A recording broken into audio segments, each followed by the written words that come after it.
Irashaimase! Hello and welcome to Fataris' Kitchen. I'm your host, Chef Fataris. It's time once again for Shoot 'em Up Saturday, and on the menu this week we have Strato Fighter, classic arcade action. What kind of taste will it have? Let's get cooking and find out. From developer Tecmo, Strato Fighter released to arcades in 1991. This title would remain relatively obscure, only being released on one arcade compilation for the Xbox until July of 2023, when it was released as an arcade archive title for the PlayStation 4 and the Nintendo Switch, which is the version we're looking at today. I'm very happy to have this title as an arcade archive, as it gives me the chance to experience the title that I might have otherwise not known about. So this title in particular, I was drawn in by the sci-fi aesthetic that it has in its art. It kind of has this like late 80s, early 90s anime sci-fi aesthetic, and I love that period of design. So to have a shoot 'em up that does such a wonderful job with that, and its pixel art is truly wonderful to me. In addition to that, I feel Hamster did a wonderful job with specifically the caravan mode, the timed score attack that's available in the game itself, and I'll get into that in a little bit. So here we find ourselves at the main menu. Today we're going to play the game as a two-player co-op experience, as I feel it does a good job of showing off the gameplay without really hurting the experience. There's a little bit of slowdown in a couple of points, but it's really not all that bad, not compared to some titles that we've played recently. After an awesome launch sequence, we find ourselves at the beginning of Stage 1. So our overall controls are relatively straightforward. We have the ability to shoot, and in standard arcade archive formula, we also can turn on rapid fire. In addition to that, we also have the ability to flip our ship around. So you could go and do a 180 and fire behind you. This particular mechanic comes into play in quite a few stages, but not so much the first stage, so that's one thing to keep in mind. So as far as our overall mechanics are concerned, things are relatively basic. So let's talk about some of what else the game has to offer. So throughout the course of your gameplay, we'll be coming across several different pickups. There are 3 primary weapons that we can equip. One of them being the one we're using right now, the ion launcher. That's your default. Then next we have coming up, this is the shotgun. This is basically our spread shot. And there's one more that we'll see in the second stage, the vertical, which is great for taking out enemies in vertical spaces. In addition to those 3 weapons, there are some other elements of attack that we can obtain. And those are guards, or basically options that are equipped on around our ships. And the first one you encounter is initially the beam rifle, which the second player, the blue ship, currently has. So depending on which one of the guards you have, the beam rifle one will act as like a homing shot above and below your ship. There's this blaster that the red ship just picked up, which will follow your ship, firing some additional firepower. And then there's also a solid shot, which will take up positions above and below your ship to defend you that way. So they both defend you against shots and provide additional firepower. So here we find ourselves fighting the first boss. One of the things that's really fun about all the bosses in this game is they're modular in terms of their construction.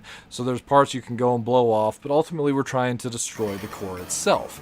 If you can find an easy way to get to the core before you destroy the rest of the ship, then you can quickly get through the battle. And that comes into play quite significantly when you are going for those score attacks. So keep that in mind. Finding ourselves on the second stage. The second stage of this game is kind of your traditional shoot 'em up battleship attack. So basically taking out this large battleship one piece at a time, as it were. So we'll have enemies that will attack from around the ship, as well as these gun enclosures that will pop out of the ship.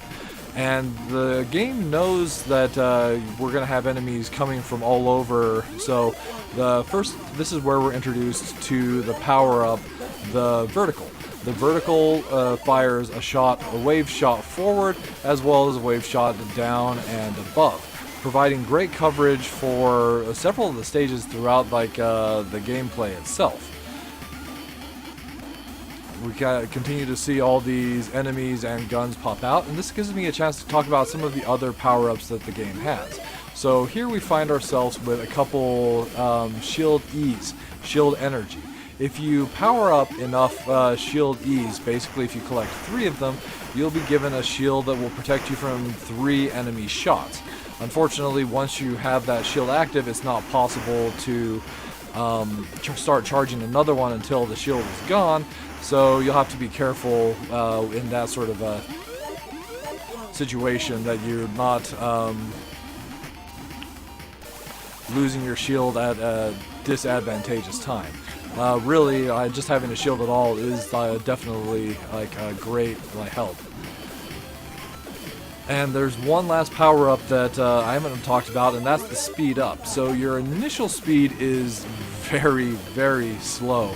So having the speed up is a wonderful addition to the gameplay, as it makes it significantly easier to even just move around, let alone just dodge enemy shots.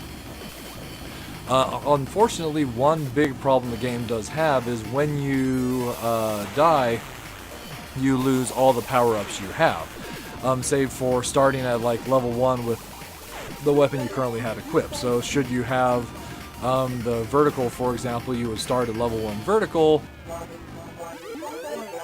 and if you had say the shotgun, then you would start at level 1 shotgun. So now we find ourselves at the end of stage 1 fighting the stage 1 boss. This boss fight's kind of interesting, as you can see the boss pop out there momentarily, but we can't actually damage the boss until we've taken out the engines of the ship itself. And initially these are trying to get us caught in the stream of the engine itself.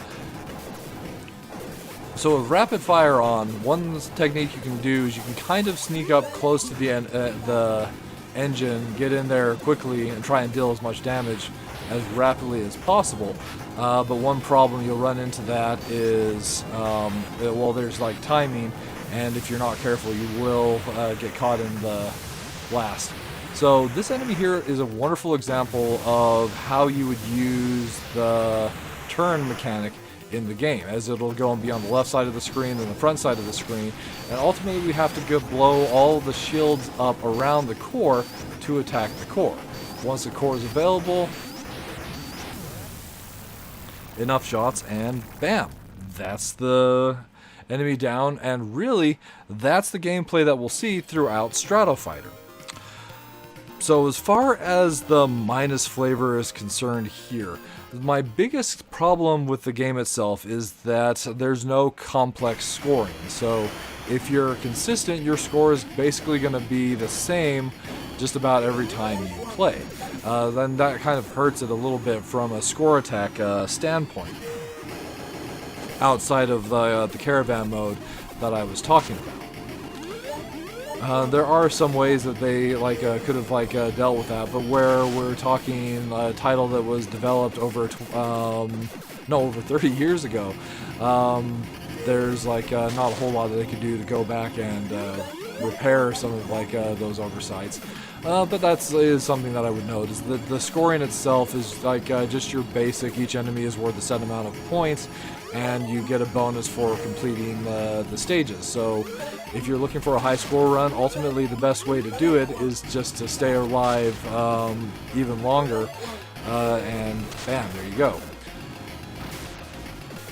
So when we're taking a brief moment to move away from the minus flavors, so this stage here does have something that I thought was really awesome. So we have this transparent sludge which slows our ships down as we move through them, and as far as from a graphic standpoint, I think that's just awesome to go and have in a shoot 'em up from this era, being able to come up with a way to do transparencies in this kind of a game engine. Oh, then see, another problem I have with the title itself is the hitbox on your fighter is a little bit wonky and takes some getting used to. After a little bit of time, you'll kind of know what your hitbox is, but until then, you're going to be dying a lot from shots that it kind of feels would have been easily avoided if you knew what you were doing, or rather where your hitbox was, like it a little easier, if it was just more obvious, really. And then, like, lastly, so overall, the visual, elements and the gameplay elements are really solid in this title. But one area I do feel the game is lacking is sound design. The sound design just comes across as one of the weakest elements of an otherwise very solid package. Bringing ourselves to the plus flavors, so the art in particular is what truly drew me to this title to begin with. I really love the pixel art, and this organic stage here like does a good job of showing that off to an extent, but this isn't necessarily my like favorite stage in the overall game. And then we just have really solid gameplay mechanics throughout. The shooting feels good once you've gotten used to the hitbox. The movement is like solid.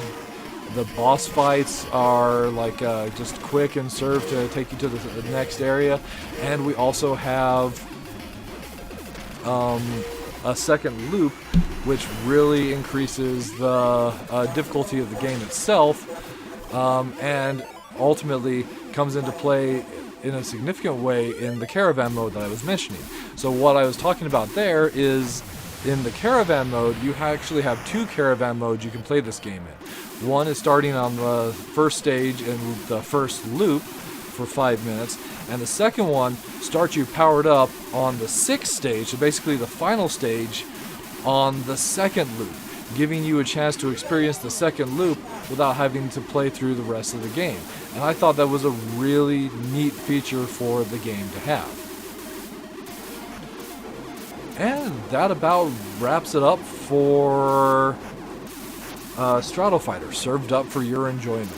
So this title is one that I think is truly interesting, but would best be served to a fan of the classic 90s era arcade shoot-'em-ups. And so, that being the case, I've definitely had a lot of time or a lot of fun with it, but it might not be a title for everybody. Alright, well, that wraps up this week's episode of Shoot 'em Up Saturday. As always, thank you so much for joining us. I hope you have a wonderful week, and we look forward to seeing you again next time.